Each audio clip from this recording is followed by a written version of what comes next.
La vie associative du Gabon est en ébullition depuis l'arrivée du CTI et après la chute du PDG. C'est dans ce cadre que le premier arrondissement de la commune d'Akanda a été en honneur, ayant pour charpente élection du bureau, inauguration du siège et présentation des objectifs et missions du Rassemblement pour la grandeur du Gabon le samedi 23 mars 2024 devant les invités et membres venus du Grand Libreville. Collectif des jeunes de Vendo en action par ma voix est très heureux d'être parmi vous ce jour pour la cérémonie d'inauguration du siège de la plateforme Renaissance pour la grandeur du Gabon.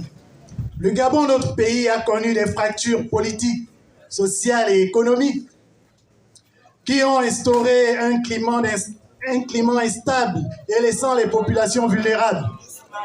Dans le cadre de l'organisation des élections générales de 2023, avec des résultats tronqués dans le but de maintenir le régime déchu, nos forces de défense et de sécurité, en tête desquelles le général de brigade Brice Clotaire Oligui-Nguema, regroupés au sein du comité pour la transition et la restauration des institutions en abrégé CTRI, ont fait un coup de libération sans violence et sans effusion de sang.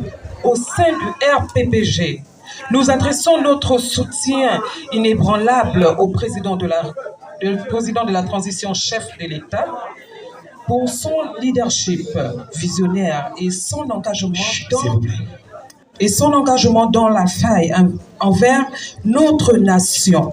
Président, au nom de l'association et de ses membres, je tiens à vous exprimer mes sincères remerciements pour le coup de liberté courageux que vous avez initié.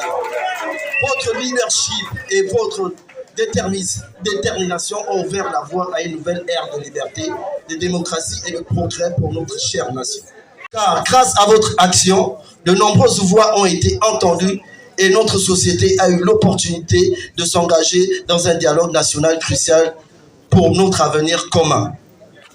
En effet, le 30 août 2023, le général Brice Clotaire Oligui-Nguema et le CTRI offraient au Gabon un cadeau mirobolant, mettant ainsi fin aux élections truquées organisées par un régime essoufflé et aux abois, qui a brillé par l'incompétence, les détournements massifs des capitaux, les crimes rituels et par son incapacité à résoudre les problèmes des Gabonais.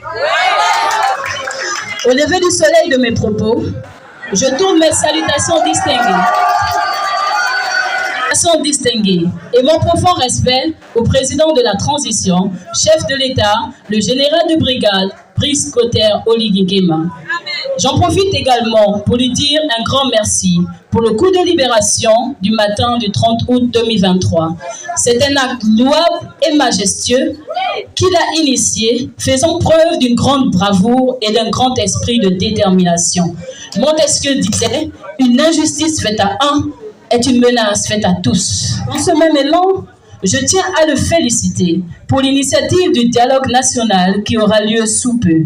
Cela prouve à suffisance son engagement et sa volonté de faire de notre nation une nation digne d'envie en rendant aux Gabonais sa dignité qu'ils avaient perdue depuis plusieurs années.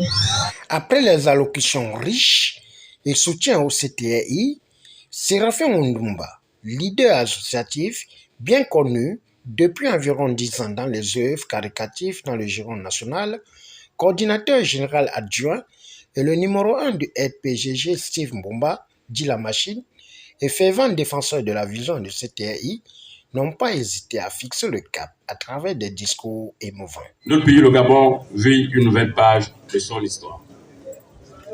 Grâce au coup de libération orchestré avec brio par le comité de transition pour la restauration des institutions, une nouvelle ère politique et institutionnelle s'est installée, créant ainsi un climat de confiance dans nos pays et cela a suscité de nouveaux espoirs. L'honneur m'est choix, en ma qualité de coordonnateur du RPGG, de remercier les nouvelles autorités pour l'acte héroïque au profit du peuple gabonais. Août 2023, le peuple gabonais en général, nous sommes à une nouvelle ère. nous avons eu un coup de la libération vraiment total.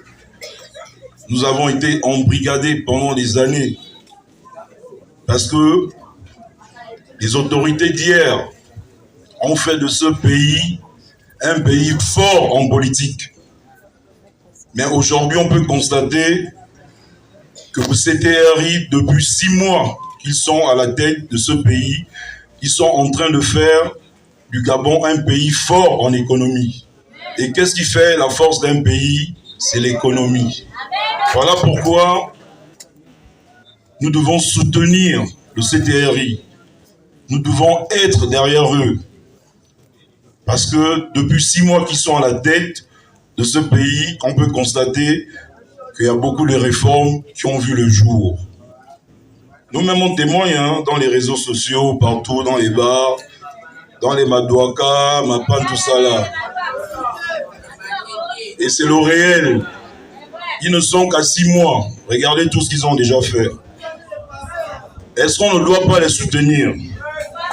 Ils ont besoin de notre soutien, oui ou non? Ils ont besoin de notre soutien, oui ou non? Alors nous tous, derrière le CTRI. Voilà pourquoi il est primo pour nous de changer d'abord les mentalités.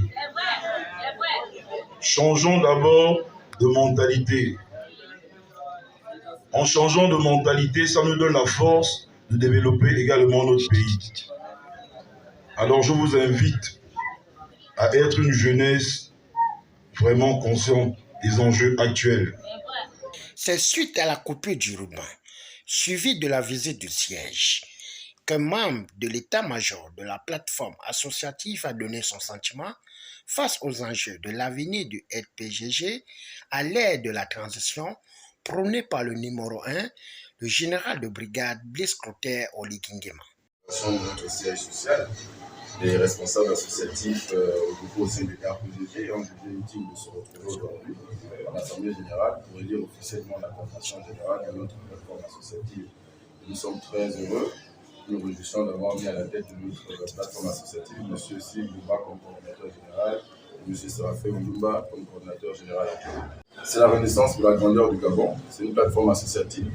On pourra dire aussi une fédération d'associations qui regroupe plusieurs associations en vue de notre participation au dialogue. Nous savons que sur le plan individuel, nous ne pourrons pas participer tous à ce dialogue national inclusif.